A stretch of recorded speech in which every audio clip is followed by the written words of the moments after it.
James Arnell is a partner at Charterhouse. He writes in a personal capacity. Finally, the storm has really hit.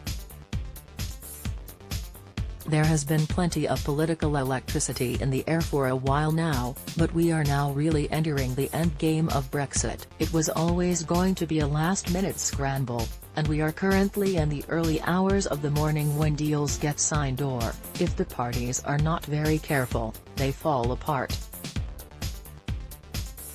The formal deadline has been and gone, but the real deadline was always going to be those European elections in May.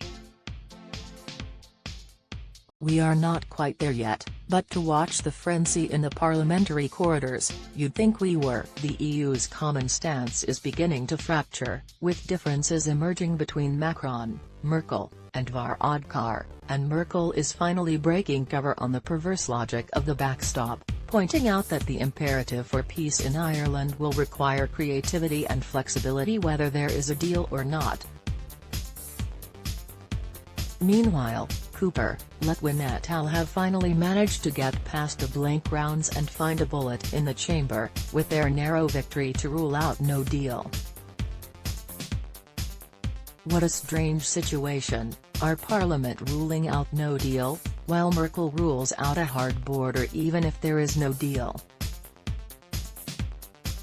Emotions are running high, which is rather dispiriting. In any complicated negotiation, there is no room for emotion and there is no point in being right at the expense of failing to achieve your objective. Brexiteers, and probably most of the readers of this piece, are fuming, but this indignation leads nowhere. We are where we are. What should those who support Brexit in government and parliament do now? They should not be raging or resigning. They should be calculating. And if they take a few minutes and a few deep breaths, they will, I think, realize that they have two choices. First, and most obviously, the ERG could get behind May's deal and just get it done. Why not? The backstop? A nation-state will not be kept in a backstop it does not want to be kept in. It will find a way out of it, one way or another. And until it does, the relatively comfortable position offered by the backstop will give us a lot of leverage in trade deals with the US and others. We will be able to say to Trump, to implement this trade deal, we will have to go into bat with the EU to get ourselves out of the backstop. We can do that, but we are only willing to do that if you offer us a decent deal. That's helpful negotiating leverage. So, Bill Cash, Steve Baker et al. Should think again. They should lay the swords and shields down and re-embrace their colleagues. They have fought a good fight. Many will respect them for it. But if they didn't think they were screwing up our chance of Brexit, they must surely know now. They will not be thanked for it, they will be pilloried for it. The other option is to face reality, the same reality which has dogged the government throughout. If they keep taking things to a Remainer parliament, they will keep getting rejected until they are in a form which is broadly equivalent to remaining. The logical conclusion? They need to take things to another decision-making body. There is only one, the public. A second referendum, supported by the government and the Conservative Party, could get a majority in Parliament. The key is to set its terms correctly, and to commit to it as the least worst option. The time to do so is now.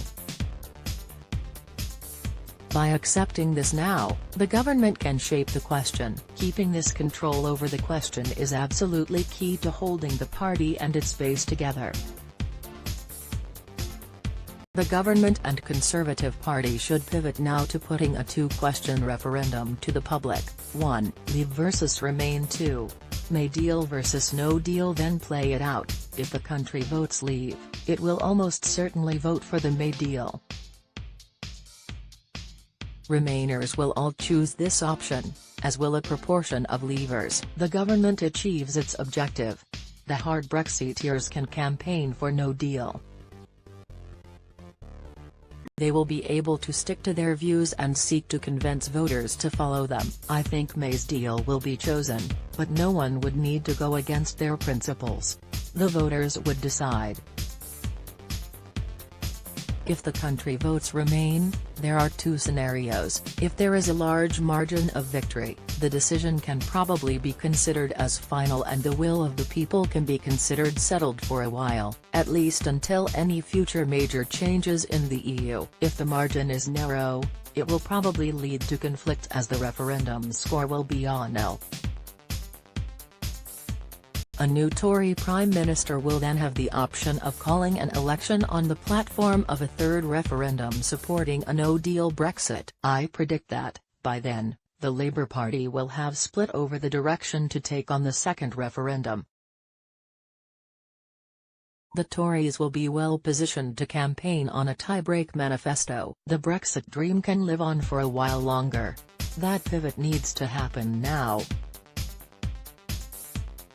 Because the choice we now face is between certain failure to achieve the objective of a true Brexit and the alternative, a referendum route, suitably framed, which offers a 50-50 chance, followed by another 50-50 chance in a third referendum. Those are the